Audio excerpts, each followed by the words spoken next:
الشيطان الرجيم بسم الله الرحمن الرحيم ألا بذكر الله تطمئن القلوب صدق الله العظيم وقال رسول الله صلى الله عليه وعلى آله وأصحابه وسلم من خاف أدلج ومن أدلج بلغ المنزل ألا إن سلعة الله الغالية ألا إن سلعة الله الجنة أو كما قال صلى الله عليه وعلى آله وأصحابه وسلم اللهم صل على سيدنا مولانا محمد وعلى آل سيدنا مولانا محمد وبارك وسلم اللهم صل على سيدنا مولانا محمد وعلى آل سيدنا مولانا محمد وبارك وسلم يا رب صل وسلم دائما أبدا على حبيبك خير الخلق كلهم جزا الله عنا محمدا صلى الله عليه وسلم بما هو أهله۔ دنیا میں انسان جتنی محنتیں کرتا ہے ان محنتوں میں بنیادی چیز اس کے ذہن میں یہ ہوتی ہے کہ اس کو سکون مل جائے، اس کو اطمینان مل جائے، اس کا دل اور دماغ اور اس کا جسم اس کو راحتیں ملیں، لگژریز ملیں۔ سوال یہ ہے اور بڑا بنیادی سوال ہے کہ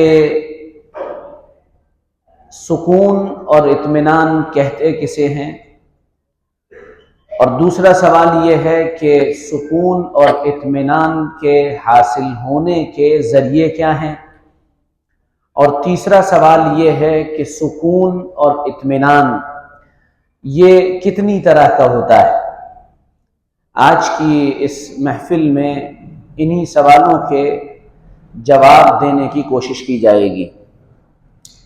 پہلا بنیادی سوال یہ ہے کہ سکون اور اطمینان کہتے کسے؟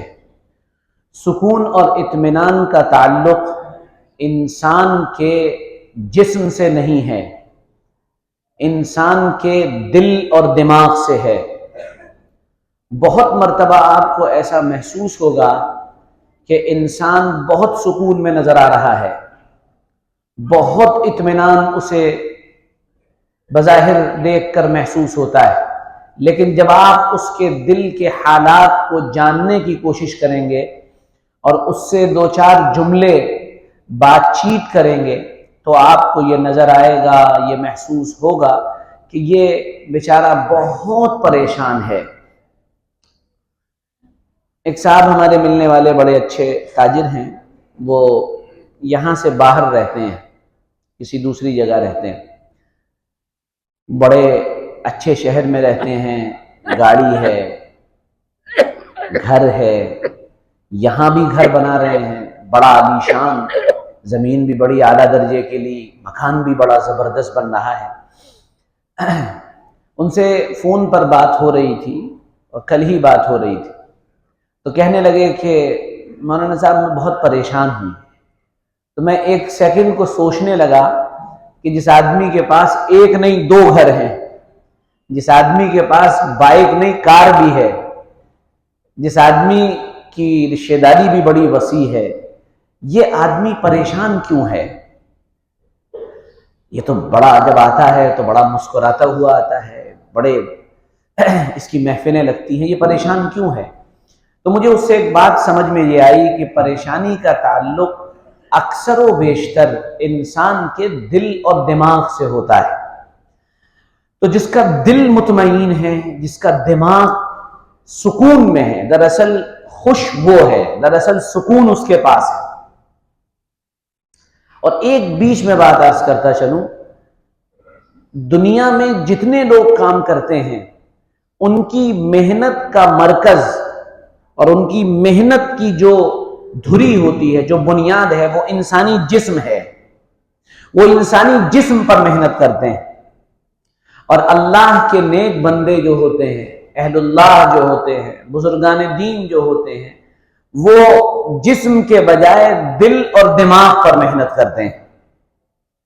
اس کے نتیجے میں جو نیک لوگ آپ کو ملیں گے وہ آپ کو بظاہر پریشانی میں مل سکتے ہیں، لیکن ان کا دل بڑا مطمئن ہوتا ہے، اندر سے بڑا سکون ہوتا ہے، بڑا اطمینان ان کو حاصل ہوتا ہے۔ بہت سے واقعات ہیں اس سلسلے میں ان کو نہیں چھیڑوں گا، نہیں تو پھر ہماری بات ادھوری رہ جائے گی۔ تو یہ سکون اور اطمینان، اس کا تعلق دل سے ہے۔ نمبر دو، دوسری بات، یہ سکون اور اطمینان کتنی طرح کا ہوتا ہے؟ سکون اور اطمینان دو طرح کا ہوتا ہے۔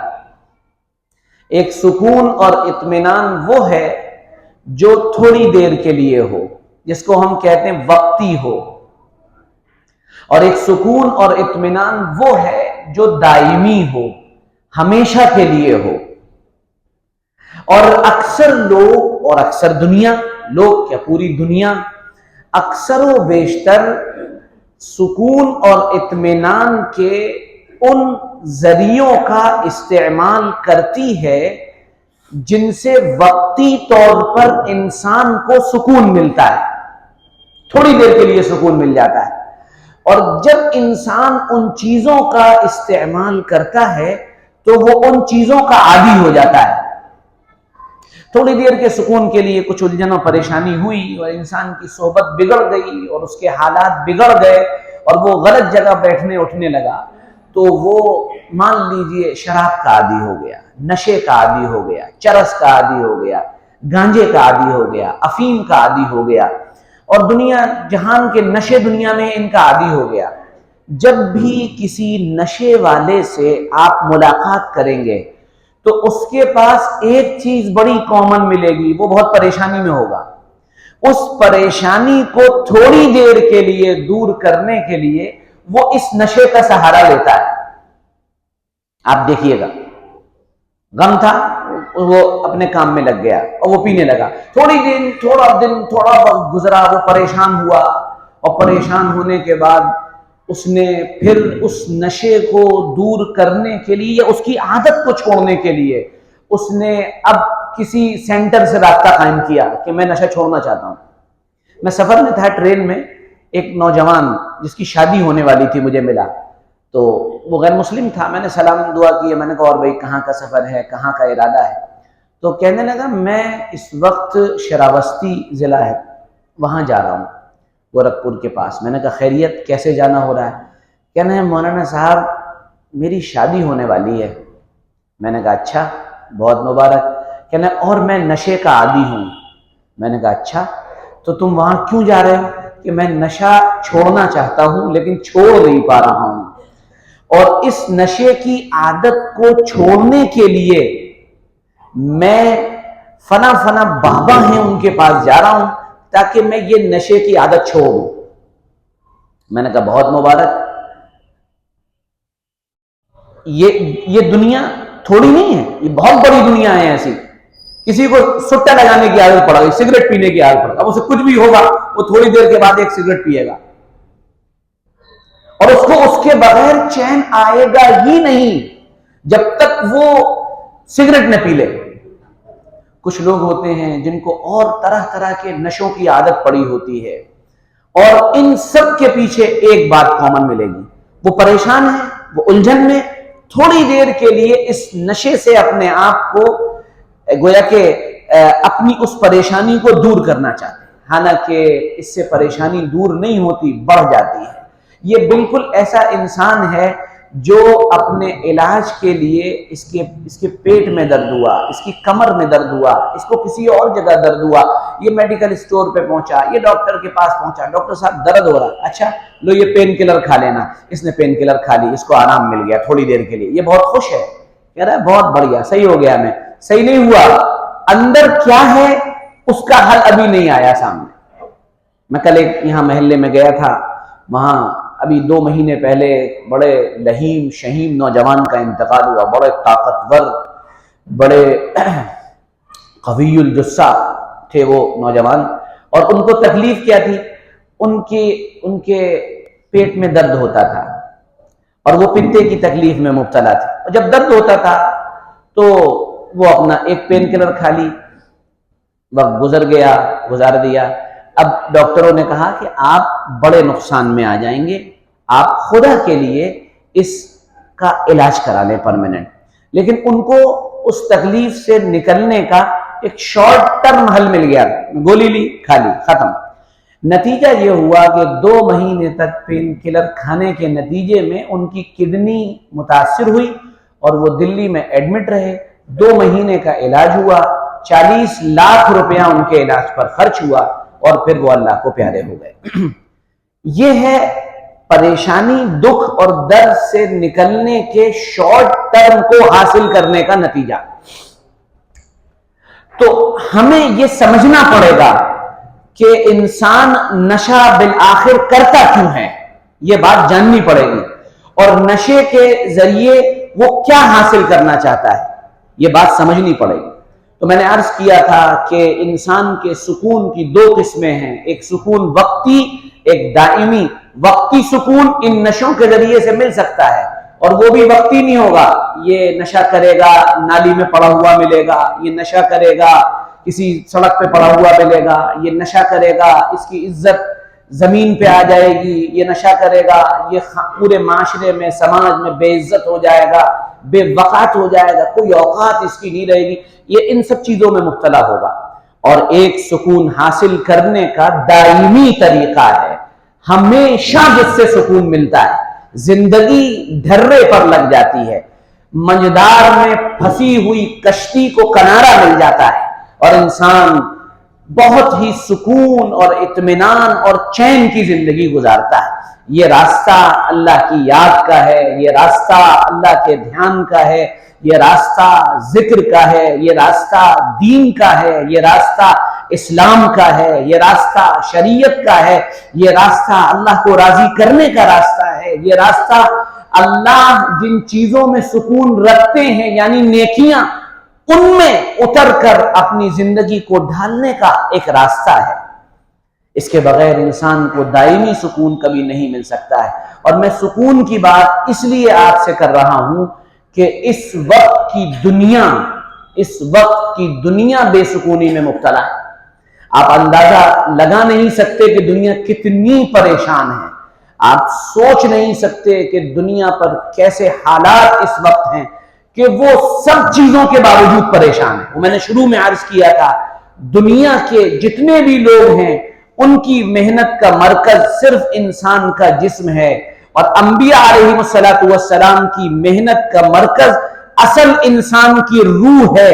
جب روح کو سکون ملتا ہے تو دل اور دماغ مطمئن ہوتے ہیں، اور دل اور دماغ کے اطمینان کی کیفیت انسان کے جسم کو بھی پرسکون بنا دیتی ہے.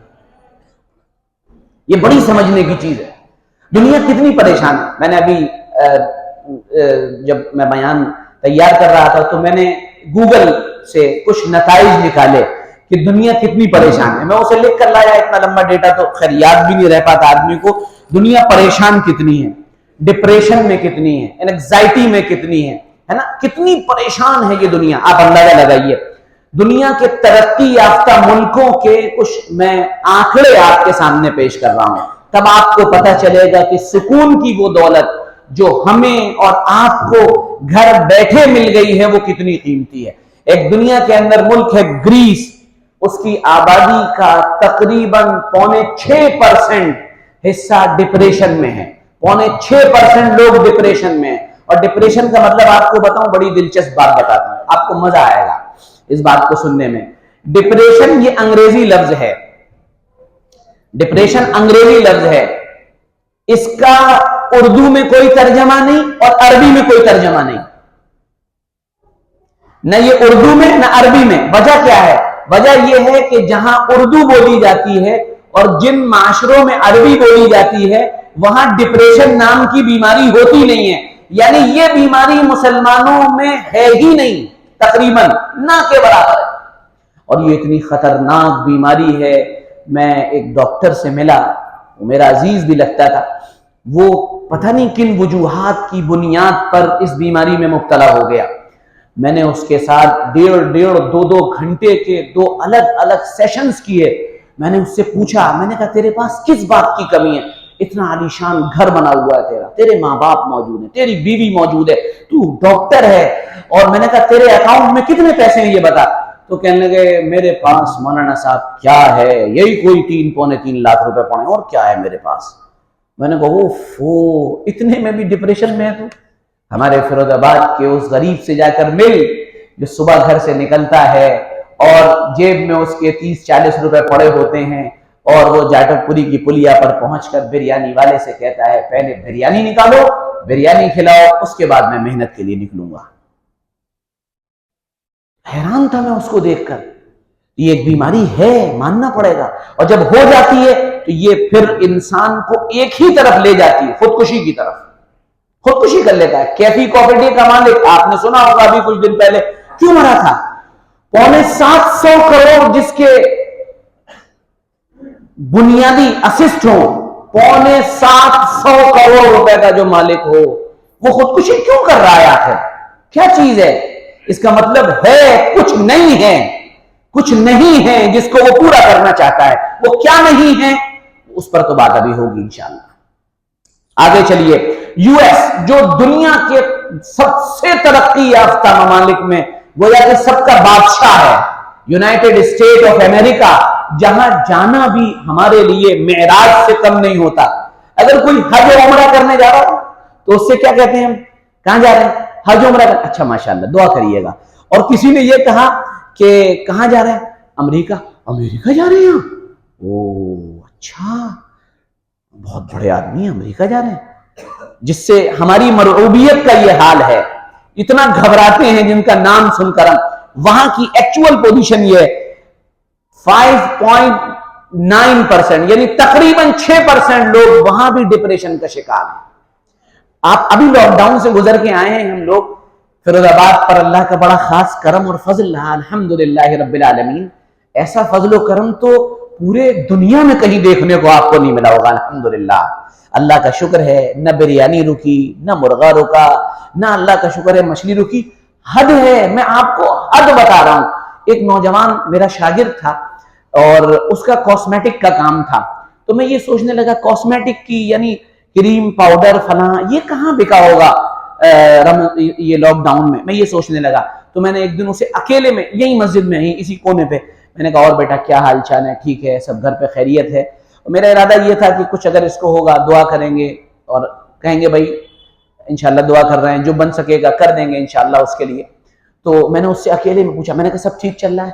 کہنا الحمدللہ. جب اس نے ہاں نکالا اندر سے تو میں شوق، میں نے کہا یہ اتنا تگڑا الحمدللہ کیسے کہہ رہا ہے؟ تو وہ کہنے لگا مولانا صاحب بالکل ٹھیک. میں نے کہا کیا روزانہ کتنی تمہاری آمدنی ہوتی تھی؟ کہنا عام دنوں میں جب لاک ڈاؤن نہیں تھا تب ہم 300-400 روپے کماتے تھے. لاک ڈاؤن کے ہر دن میں 900 اور 1200 روپے کمائے الحمدللہ.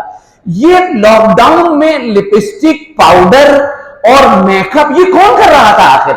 اور اس کے لیے پیسے کس کے پاس آ رہے تھے؟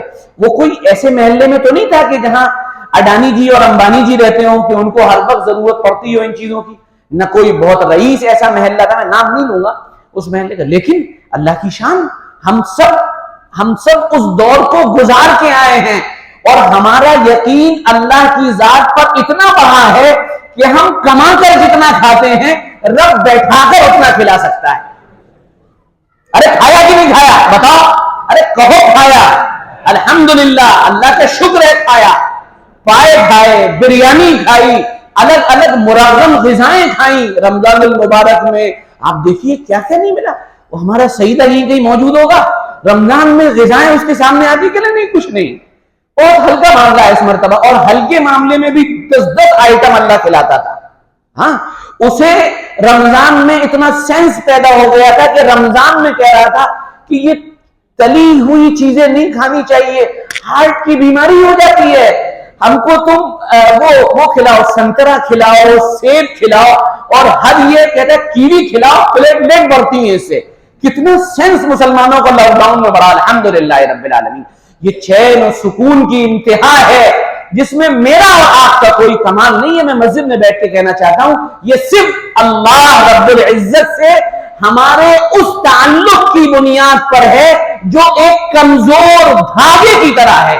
اگر یہ تعلق مضبوط ہو جائے اور اس تعلق میں جان پیدا ہو جائے تو پھر انسان کو اللہ کی طرف سے چین اور سکون اور اطمینان کے وہ نظارے دیکھنے کو ملتے ہیں کہ پھر انسان جب سینے پر تیر لگتا ہے، پوری تاریخ میں ایسا واقعہ ہی نہیں موجود ہے کہ سینے پر تیر لگے اور کوئی آدمی یہ کہے فزت ورب الکعبہ، رب کعبہ کی قسم میں کامیاب ہو گیا. آپ پوری تاریخ میں ایک مثال کسی دنیا کے مذہب سے پیش کر کے دکھا دیجئے کہ تیر لگا، موت سامنے ہے اور وہ یہ کہہ رہا ہے فزت ورب الکعبہ، رب کعبہ کی قسم کامیاب ہو گیا. وہ بالکل آخری مراحل ہیں زندگی کے، مرا چاہتا ہے، شہید ہوا چاہتا ہے، اور لوگ کہہ رہے ہیں کہ کیا تمہارے کیا حالات ہیں؟ کہہ رہے کوئی بات نہیں، غدر نلقی احبتا محمدا وحزبہ، کوئی بات نہیں، کل مریں گے، کل محمد رسول اللہ صلی اللہ علیہ وسلم سے اور ان کے اصحاب سے ملاقات ہوگی. پتہ یہ چلا یہ بنیاد اللہ اور رسول کا تعلق ہے. آگے چلیے، روس اس وقت دنیا کی سب سے بڑی سپر پاور بن کے ابھرا ہے. آپ دیکھیے 5.5% وہاں بھی ڈپریشن میں ہے. آپ آسٹریلیا کے اندر آ جائیے 5.8% وہاں بھی ڈپریشن اور اینگزائٹی کا شکار ہیں. اب چھوڑیے، میں اس پہ بات لمبی نہیں کروں گا.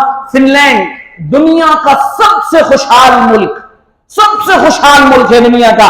آپ اس ملک کے اندر جائیے اور وہاں جا کے دیکھیے، وہاں بھی 5% لوگ ڈپریشن میں ہیں.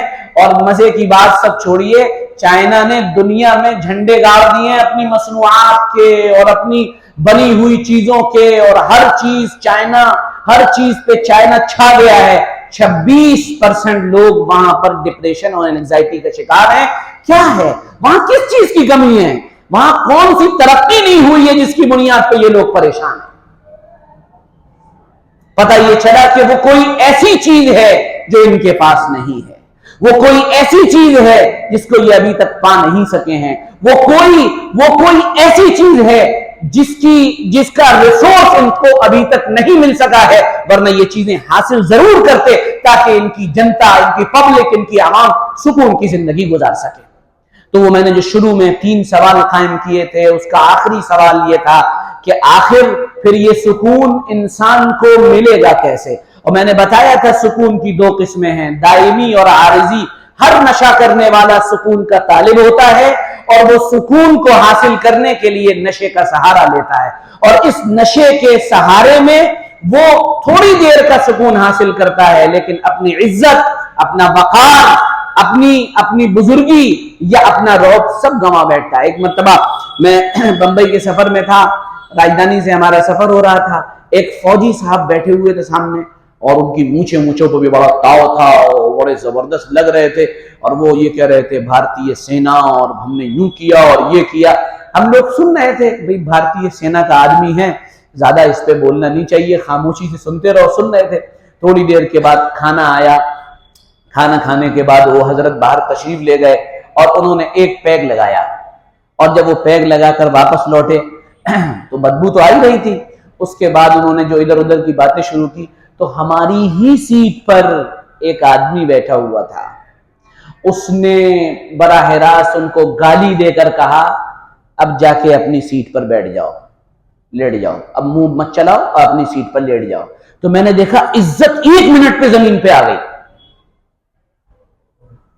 اور دنیا پریشان اسی سکون کے لیے. اور اس سکون کی دعوت اللہ اور اس کے رسول صلی اللہ علیہ وآلہ وسلم نے ہمیں دی ہے، اور وہ یہ ہے لوگوں تم جن چیزوں میں سکون تلاش کر رہے ہو یہ عارضی ہے، دائمی سکون یہ ہے کہ اللہ کو راضی کرو. دائمی سکون اور ہمیشہ کا سکون یہ ہے کہ رب راضی ہو جائے، وہ راضی ہوگا تو کام بن جائے گا. وہ کیسے راضی ہوگا؟ زندگی کا مقصد ہی اسے راضی کرنا ہے.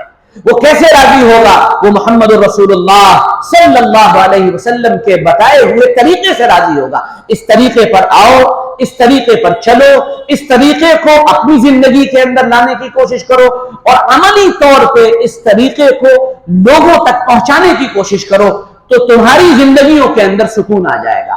کوئی لمحہ، کوئی پل تمہاری زندگی کا ایسا نہ گزرے جس میں تم سکون اور چین کے ساتھ ہو یا پریشانی میں ہو اور تم اس وقت اللہ کو یاد نہ کر رہے ہو، ہر دم ہر لمحہ تمہیں رب یاد ہونا چاہیے، اور رب کے یاد ہونے کی نشانی یہ ہے کہ تمہیں ہر وقت یہ یاد رہے یہ کام جو میں کرنے جا رہا ہوں یہ اللہ کی اطاعت اور فرما برداری ہے، یہ معصیت و نافرمانی۔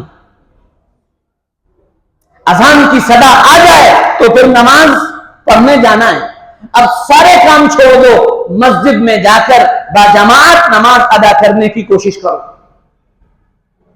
زکات دینے کا حکم آ جائے تو جتنا بھی گراں گزرے تم اپنے مال کی پوری مکمل زکات ادا کر دو، تمہیں کچھ بھی بیچنا پڑے، کچھ بھی کرنا پڑے، مال کی زکات مکمل ادا کرو، اور نہیں تو یاد رکھنا یہاں زکات نہیں دو گے آخرت کا عذاب تو اپنی جگہ پر ہے، دنیا میں تمہیں صحیح جگہ پر خرچ کرنے کی توفیق نہیں ملے گی، اور اللہ ایسی جگہ مال لگوا دے گا جہاں تم خرچ کرنا نہیں چاہتے ہوگے۔ اللہ کے احکامات کو پورا کرنا۔ عبداللہ ابن مبارک رحمت اللہ علیہ کے برابر میں ایک لوہار رہا کرتا تھا، وہ لوہار انتقال کر گیا، اس کا انتقال ہو گیا۔ جب اس کا انتقال ہوا تو کسی نے اسے خواب میں دیکھا، پوچھا کیا ہوا؟ کہا کہ مغفرت ہو گئی۔ کچھ دنوں کے بعد عبداللہ ابن مبارک کا بھی انتقال ہو گیا۔ عبداللہ ابن مبارک کو بھی کسی نے خواب میں دیکھا، کہا کیا ہوا؟ کہا بھائی ہماری تو مغفرت ہو گئی، لیکن وہ جو لوہار تھا وہ بہت آگے نکل گیا، وہ بڑا ہی فیروز آباد کی زبان میں بڑا ہی کرا آدمی نکلا۔ لوگوں کو فکر ہوئی کہ یہ کون ہے جو عبداللہ ابن مبارک جس کے بارے میں کہہ رہے ہیں۔ اب لوگ اس کے گھر پہنچے، اس کی بیوی سے کہا السلام علیکم چاچی، خیریت سے ہیں؟ ٹھیک ہیں، کیا حال چال ہے؟ کہا جو آپ کے شوہر کا انتقال ہو گیا کرتے کیا تھے؟ کہا یوں تو کوئی زندگی کا خاص عمل نہیں ہے، ایک چیز تھی۔ کہا کیا؟ کہا وہ جب لوہا پیٹتے تھے اور ہتھوڑا اٹھاتے تھے اور زمین پر مارتے تھے، ایک مرتبہ زندگی میں، پوری زندگی، ایک مرتبہ نہیں پوری زندگی کا معمول یہ تھا، اوپر ہتھوڑا اٹھایا زمین پہ مارا، لیکن جب اذان کی آواز آئی تو پھر ہتھوڑا جہاں تھا وہیں چھوڑ دیا اور فوراً مسجد کی طرف چلے گئے۔ یہ عمل اللہ کے نزدیک اتنا پاکیزہ عمل ہے۔ کوئی بھی کام جو ہم کریں وہ اللہ کے دین اور شریعت کی پابندی کے ساتھ کریں، اور اس میں کرتے وقت، کوئی بھی کام کرتے وقت یہ یاد رہے، معلوم ہو تو پوچھیں، نہ معلوم ہو تو جب تک نہ کریں جب تک اس کے بارے میں دریافت نہ کر لیں کہ یہ کام صحیح ہے، غلط ہے، درست ہے، نادرست ہے، پھر وہ کام کریں۔ یہ اللہ کو راضی کرنے والا راستہ ہے، اور دراصل اللہ نے چین اور سکون اسی میں رکھا ہے۔ الا بذکر اللہ تطمئن القلوب، لوگوں یاد رکھو دلوں کا چین اور سکون اور اطمینان اللہ نے دائمی طور پر اپنے یاد اور اپنے ذکر میں رکھا ہوا ہے۔ جب تم اس محنت میں لگو گے تو پھر سمجھ میں آئے گا کہ یہ کیسا چین اور کیسا سکون اور کیسا اطمینان ہے۔ ایک واقعہ سنا کر میں بات پوری کرتا ہوں، عجیب و غریب واقعہ ہے، آپ سنیں گے تو حیرت میں پڑ جائیں گے۔ کیسا سکون صحابہ کی زندگیوں کے اندر تھا، اور خاص کر عورتوں کی زندگیوں کے اندر تھا۔ مرد تو مرد ہوتا ہے، برداشت کرنے کی صلاحیت ہوتی ہے، لیکن کیسا سکون اور اطمینان، وقار اور طمانینت اللہ نے دین کی برکت سے ان کی زندگیوں میں رکھا تھا۔ ایک صحابیہ کے بارے میں آتا ہے کہ ان کا بچہ چھوٹا تھا، اور وہ ان کے شوہر کام کرنے جایا کرتے تھے، روزانہ کی محنت مزدوری کرتے تھے، تو بچہ چھوٹا تھا، بیمار تھا۔ جب یہ کام کرنے کے لیے تشریف لے گئے تو ان کے بچے کا انتقال ہو گیا۔ شام کو جب ان کے آنے کا وقت ہوا تو یہ بڑے انتظار میں اپنے شوہر کے تھیں، اور انہوں نے بچے کے اوپر چادر ڈال دی تھی۔ جب شوہر گھر میں داخل ہوئے تو شوہر نے پوچھا کہ بچہ کیسا ہے ہمارا؟ تو بیوی کو رونا چاہیے تھا، چلانا چاہیے تھا، کسی آدمی کو بھیج کر بلانا چاہیے تھا۔ انہوں نے نہ بلایا، نہ چلائیں، نہ روئیں، بلکہ بہت اپنے آپ کو ضبط اور قابو میں لا کر ارشاد فرمایا بچے کو سکون ہو گیا ہے، بچے کو اطمینان ہو گیا ہے۔ اس بات کے کہنے کے بعد پھر انہوں نے کھانا کھایا آرام سے، اس کے بعد دونوں لوگ سوئے۔ رات میں جو وہ صحابی تھے انہوں نے اپنی اہلیہ سے صحبت بھی کی۔ صبح جب اٹھے تو انہوں نے سوال کیا، بچہ رات بھر رویا نہیں، کیا بات ہے؟ تب انہوں نے صبح اپنے شوہر سے یہ کہا کہ بات یہ ہے کہ کل شام کو آپ کے آنے سے پہلے ہی اس کا انتقال ہو گیا۔ اب یہ شوہر شوکڈ ہو گیا، ارے تم نے بتایا کیوں نہیں؟ کہا بات یہ تھی کہ وہ اللہ کی دی ہوئی امانت تھی، اللہ نے لے لی، اور اگر میں آپ کو یہ بات بتا دیتی، آپ تھکے ہارے آئے تھے، آپ نہ کھانا کھاتے، نہ آپ کو آرام ملتا، نہ آپ چین و سکون کی سانس لے پاتے۔ میں نے یہ بات اسی لیے آپ کو نہیں بتائی تاکہ آپ چین و سکون اطمینان سے سب کھا اور پی لیں، تاکہ پھر اس کے بعد اس کی تدفین اور تجہیز اور اس کے دفنانے اور کفنانے کا نظام ہو سکے۔ چنانچہ اس کے بعد اس بچے کو دفنایا گیا۔ لیکن بظاہر دیکھنے میں یہ واقعہ بڑا ہلکا ہے، لیکن یہ اس بات کی سب سے بڑی مثال ہے کہ ان لوگوں کے دلوں میں اتنا سکون اور چین اور اطمینان آ چکا تھا اور اللہ سے ایسا تعلق پیدا ہو چکا تھا کہ وہ ہر چیز پر راضی تھے۔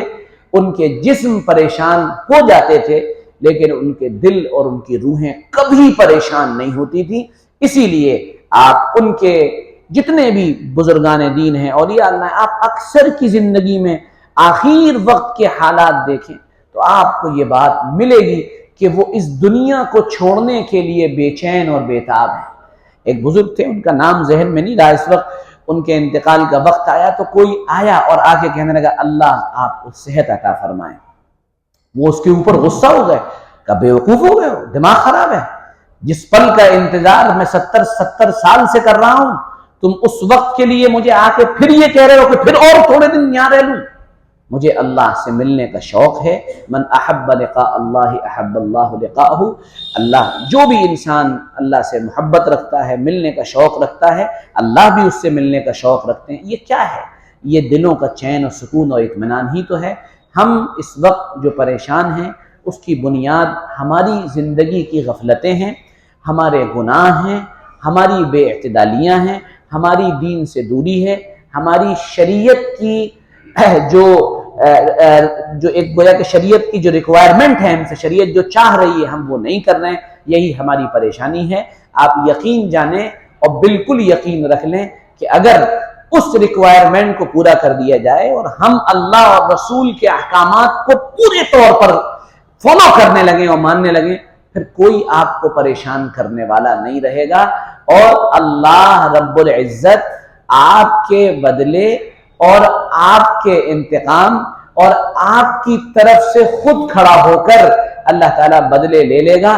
اور میں ایک اشارہ کر رہا ہوں، بہت سمجھدار لوگ یہاں بیٹھے ہوئے ہیں، ناجائز اور ناحق جن جگہوں پر بلڈوزر چلایا گیا یا چلایا جا رہا ہے اور مظلوم صرف آہیں بھر کر رہ جا رہے ہیں، ان میں کچھ غلط بھی ہیں کچھ صحیح بھی ہیں، تو جو کچھ ہو رہا ہے ان کی تائید جو لوگ کر رہے ہیں یا ان کی تائید میں خاموش ہیں اور خاموش تماشائی بنے ہوئے ہیں، یا کنہی کی بستیوں کو بگاڑنے کی کوشش کی جا رہی ہے اور کوشش کی گئی اور یا پھر وہ اس میں کامیاب ہوئے یا ناکام ہوئے، اللہ جب اپنے بدلے لینے پر آتا ہے تو آپ نے سنا ہوگا 3-4 دن سے لگاتار کہ اس ملک کا ایک پورا علاقہ ایسا ہے، اس ملک کا ایک پورا شہر ایسا ہے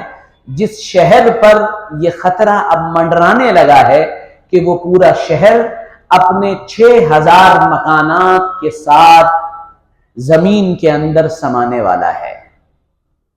تو پریشان آپ کو نہیں ہونا ہے، کوشش یہ کرنی ہے کہ آپ پوری طاقت اور قوت کے ساتھ اور ہمت کے ساتھ اللہ کے دین اور شریعت کی پابندی پر آ جائیں اور یقین کریں آپ اس دنیا کے نظام کو اپنی آنکھوں سے بدلتا ہوا دیکھ لیں گے۔ اللہ رب العزت سب جانتا ہے اور اس کی نگاہ میں سب کچھ ہے، اور وہ ہر ایک کے اوپر گہری نگاہ رکھے ہوا ہے۔ ہم کو حالات کو بدلنے کے لیے بہت کچھ نہیں کرنا ہے، ہم کو حالات کو بدلنے کے لیے خود کو بدلنا ہے۔ اللہ ہمیں سمجھ کی توفیق عطا فرمائیں، دائمی سکون عطا فرمائیں، اپنی یاد اور اپنا دھیان نصیب فرمائیں، اور اللہ اپنے کرم سے اپنی رضا والے کاموں میں لگنا آسان فرمائیں۔